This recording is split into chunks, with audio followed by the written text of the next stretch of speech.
From the sister section, please. In your talk in the beginning, you mentioned that we should pray salutations to every Muslim that we meet.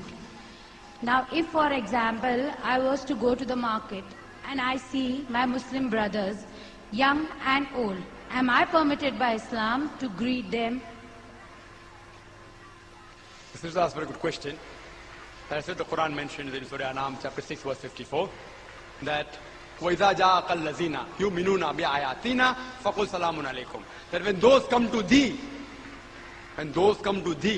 who believe in our signs, wish them as-salamu alaykum. The Quranic verse says, when those come to thee, when they approach thee, then salam becomes afar.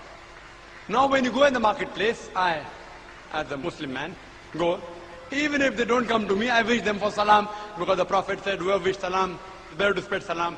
But you as a Muslimah, a Muslim woman, you have to even maintain your hijab. And for hijab, there are various verses given in the Quran as well as Sahih Hadith. If you read Surah Azab, chapter number 33, verse number 32, it says that a special verse has been revealed to the wives of the Prophet saying that be not too complacent in your voice, lest in the opposite person, in whose heart is a disease, they may misunderstand you. Means for the wives of the Prophet, they could not be too complacent. Oh, assalamu alaikum. You have to maintain your hijab. Hijab is also of the voice. So as a general rule, sister, you as being opposite sex, you need not wish every Muslim that you see on the road who does not approach you.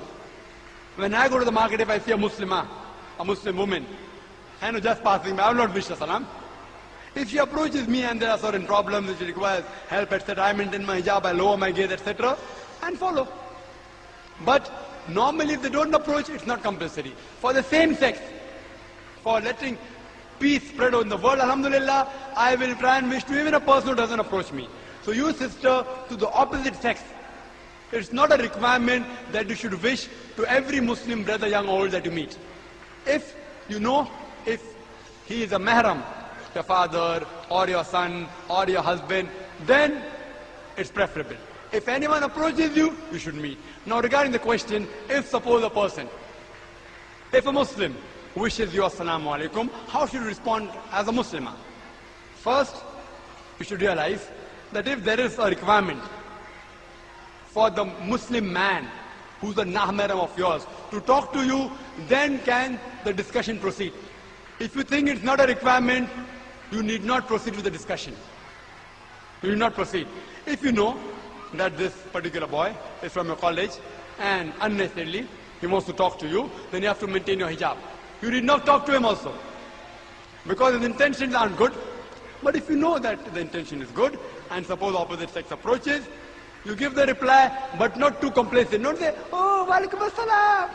It's not a requirement. You have to maintain your hijab. Walaikum salam, be firm, so that if there's a disease in the heart of the opposite person, it will not be increased. That is the guidance of the Quran. So sister, where a nahmaram gent is concerned for a woman, and where a nahmaram woman is concerned for a gent, you should maintain the Islamic hijab. And as the sister said earlier, that there are some men who look at the woman who don't do hijab. The Quran first speaks about the hijab for the man and then for the woman. The Quran says in Surah Nur, chapter 24, verse number 30, before it speaks about the hijab for the woman, it says, say to the believing man that he should lower his gaze and guard his modesty. That means whenever a man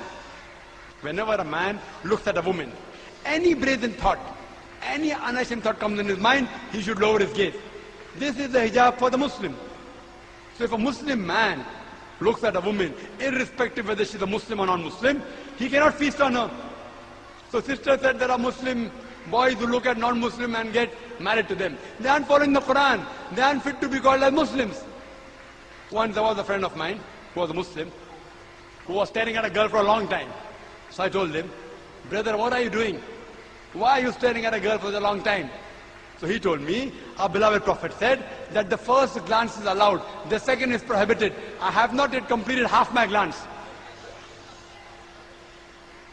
What did the Prophet mean when he said that the first glance is allowed, the second is prohibited? It doesn't mean that you can look at a woman, stare at her for a long time without blinking for 10 minutes and say that I'm following the Prophet. What the Prophet meant that unintentionally if you look at a woman, don't intentionally look at her to feast on her.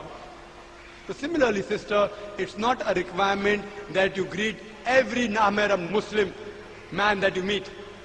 But if they approach you, depending upon the situation, you have to give the reply based on Quran and Sahih Hadith. Hope that answers the question. The next question from the